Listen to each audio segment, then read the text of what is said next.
নমস্কার বন্ধুরা, নতুন একটি ভিডিওতে আপনাদের সকলকে জানাই স্বাগতম। এই মুহূর্তে আবহাওয়ার গুরুত্বপূর্ণ আপডেট নিয়ে চলে এলাম।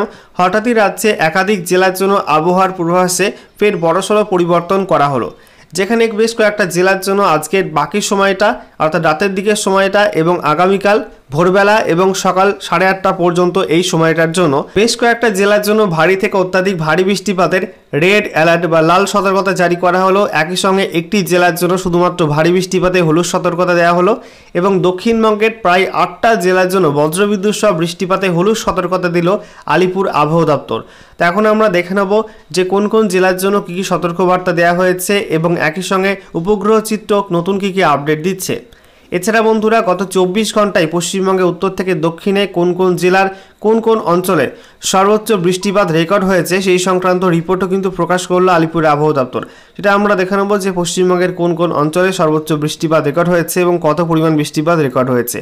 তো ভিডিওটি ভালো লাগলে অবশ্যই একটি করে লাইক করে দেবেন, অবশ্যই ভিডিওটি শেয়ার করে দেবেন এবং সেই সঙ্গে নতুন দর্শক হয়ে থাকলে লেটেস্ট ভিডিওর আপডেট সর্বপ্রথমে পাওয়ার জন্য চ্যানেলটিকে সাবস্ক্রাইব করে নিয়ে পাশে থাকা বেল আইকনে ক্লিক করে অল নোটিফিকেশন অপশানটিকে অন করে রাখবেন।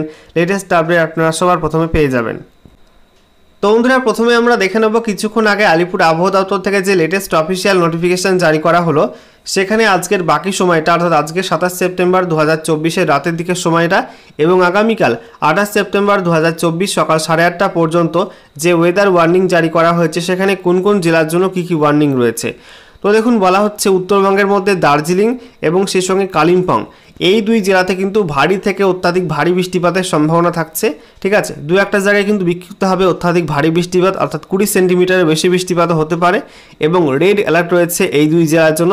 একই সঙ্গে জলপাইগুড়ি, আলিপুরদুয়ার, কোচবিহার এই তিন জেলার জন্য বলা হয়েছে ভারী থেকে অতি ভারী বৃষ্টিপাতের সম্ভাবনা থাকছে অর্থাৎ 7 থেকে 20 সেন্টিমিটার পর্যন্ত বৃষ্টিপাতের সম্ভাবনা থাকছে এবং এই তিন জেলার জন্য কিন্তু লাল সতর্কতা দেওয়া হয়েছে। একই সঙ্গে উত্তর দিনাজপুর জেলার জন্য বলা হয়েছে উত্তর দিনাজপুর জেলার দু একটা জায়গায় বিক্ষিপ্ত ভারী বৃষ্টিপাত হতে পারে এবং উত্তর দিনাজপুর জেলার জন্য হলুদ সতর্কবার্তা দিয়েছে। এরপরে দেখুন, দক্ষিণ দিনাজপুরের জন্য কোনো ওয়ার্নিং দেওয়া হয়নি, মালদার জন্য কিন্তু কোনো ওয়ার্নিং আপাতত দেওয়া হয়নি। এছাড়া দক্ষিণবঙ্গের মধ্যে বলা হচ্ছে মুর্শিদাবাদ সেই সঙ্গে নদিয়া এই দুই জেলার জন্য আপাতত কোনো ওয়ার্নিং নেই। পুরুলিয়া সেই সঙ্গে বাঁকুড়া, এছাড়া পশ্চিম মেদিনীপুর, পূর্ব মেদিনীপুর, ঝাড়গ্রাম এই সব জেলার জন্য কিন্তু কোনো ওয়ার্নিং আপাতত নেই। তবে বীরভূম সেই সঙ্গে পশ্চিম বর্ধমান, পূর্ব বর্ধমান, হুগলি, উত্তর এবং দক্ষিণ 24 পরগনা, হাওড়া এবং কলকাতা এই সব জেলার জন্য বলা হয়েছে এই সব জেলার দু একটা জায়গায় বিক্ষিপ্তভাবে কিন্তু বজ্রবিদ্যুৎ সহ বৃষ্টিপাতের সম্ভাবনা থাকছে এবং এই সব জেলার জন্য হলুদ সতর্কবার্তা দিয়েছে আলিপুর আবহাওয়া দপ্তর। এবারে দেখুন বন্ধুরা, উত্তরবঙ্গের বেশ কয়েকটা জেলার জন্য যে ভারী থেকে অত্যাধিক ভারী বৃষ্টিপাতের লাল সতর্কবার্তা দেওয়া হয়েছে, একই সঙ্গে দক্ষিণবঙ্গের বেশ কয়েকটা জেলার জন্য বজ্রবিদ্যুৎ সহ বৃষ্টিপাতে হলুদ সতর্কবার্তা দেওয়া হয়েছে। এর প্রভাবে কিন্তু বেশ কয়েকটা জেলাতে দুর্যোগ নেমে আসবে এবং বেশ কিছু ক্ষয়ক্ষতি হতে পারে, বেশ কিছু প্রাকৃতিক দুর্যোগ হতে পারে। তো এর থেকে কীভাবে আপনারা সুরক্ষিত থাকবেন সেই সংক্রান্ত আপডেটও কিন্তু এখানে দেওয়া হয়েছে। এবং প্রথমে বলা হয়েছে পসিবল ইম্প্যাক্ট, এর প্রভাব কী কী পড়তে পারে। 1 নম্বরে বলা হচ্ছে landslide in hilly areas in the districts of Darjeeling and Kalimpong. তো দার্জিলিং এবং কালিম্পং এই দুই জেলার যে পার্বত্য অঞ্চল সেখানে কিন্তু ভূমিধস হতে পারে।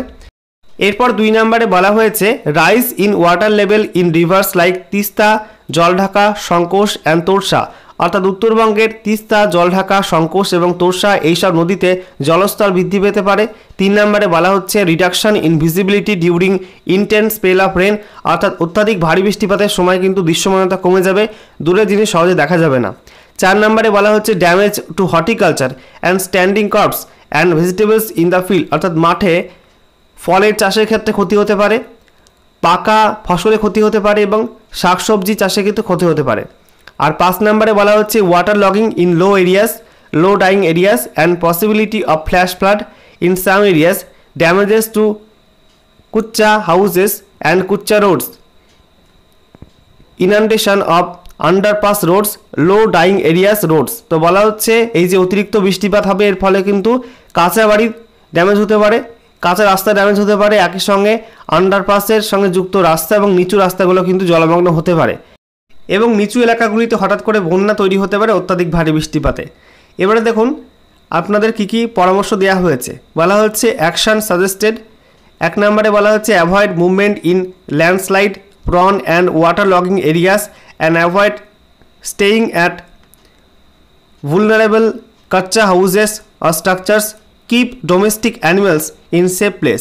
তো বলা হচ্ছে যেখানে ভূমিধস প্রবণ এলাকা এবং যেখানে জল জমে বেশি পরিমাণে সেই সমস্ত অঞ্চল থেকে দূরে থাকবেন, এবং সেই সঙ্গে কাঁচা বাড়ি এবং ভগ্ন এই সমস্ত বাড়ি রয়েছে, দুর্বল বাড়ি, সেসব বাড়ি থেকে আপনারা দূরে থাকবেন এবং গৃহপালিত পশুদেরকে কিন্তু সুরক্ষিত জায়গায় রাখবেন। 2 নম্বরে বলা হয়েছে do not use fertiliser and pesticides as it May wash out.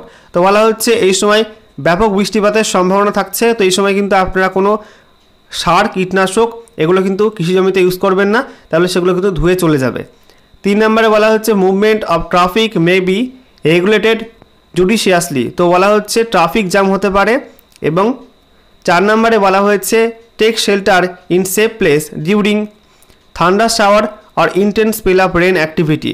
তো যখন অত্যাধিক বৃষ্টিপাত হবে এবং বজ্রপাত এর মতো সম্ভাবনা তৈরি হবে, সে সময় আপনারা একটা সুরক্ষিত জায়গায় আশ্রয় নেবেন।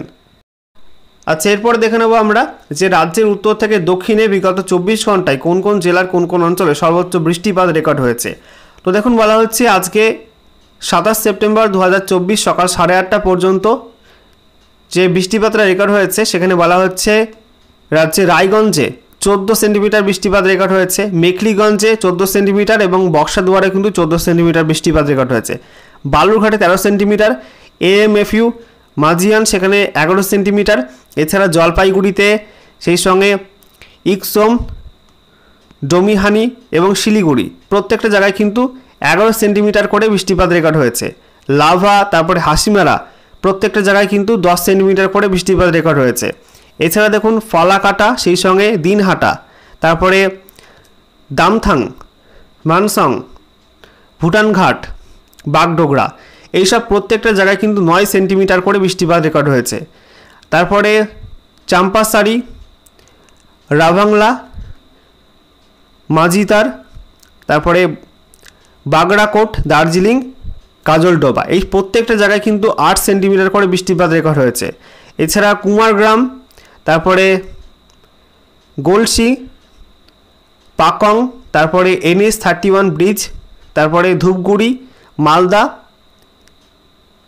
চেঞ্জমারি, ডায়ানা, টাডং, নাগারকটা, রংলি, সোরেং, বিজনবাড়ি, পেডং, তারপরে বারোভিসা এই সব জায়গায় কিন্তু 7 mm করে বৃষ্টিপাত রেকর্ড হয়েছে।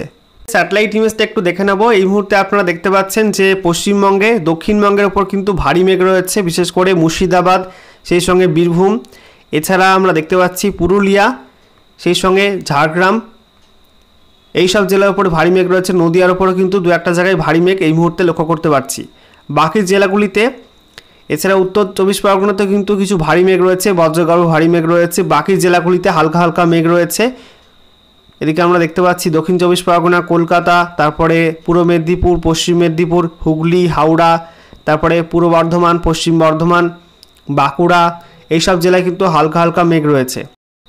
এছাড়া এই মুহূর্তে মালদার ওপর কিন্তু হালকা হালকা মেঘ রয়েছে, তবে দক্ষিণ দিনাজপুরের ওপর ভারী মেঘ রয়েছে, উত্তর দিনাজপুরের ওপর কিন্তু হালকা মেঘ রয়েছে এবং উত্তরবঙ্গের ওপরে যে 5 জেলা দার্জিলিং, জলপাইগুড়ি, কালিম্পং, আলিপুরদুয়ার, কোচবিহারও কিন্তু হালকা হালকা মেঘ এই মুহূর্তে রয়েছে। রাতের দিকে মেঘ বাড়তে পারে এবং মধ্যরাত এবং ভোরের দিকে অত্যাধিক ভারী বৃষ্টিপাতের সম্ভাবনা থাকছে উত্তরবঙ্গ জুড়ে। ত্রিপুরাতেও কিন্তু আকাশ পুরো পরিষ্কার, খুব একটা মেঘ এই মুহূর্তে নেই। এছাড়া বাংলাদেশের রংপুর এবং সেই সঙ্গে রাজশাহী এই সমস্ত অঞ্চল, ঠাকুরগাঁও, কলাই, মেহেরপুর এই সমস্ত অঞ্চলে কিন্তু মেঘ রয়েছে। ভারী মেঘ কিন্তু রয়েছে রাজশাহীর ওপরে, মেহেরপুর, পাবনা এই সমস্ত অঞ্চলে ভারী মেঘ রয়েছে। বাকি খুলনা, এদিকে ঢাকা এবং বরিশাল, কুমিল্লা এই সমস্ত অঞ্চলে কিন্তু হালকা হালকা মেঘ রয়েছে।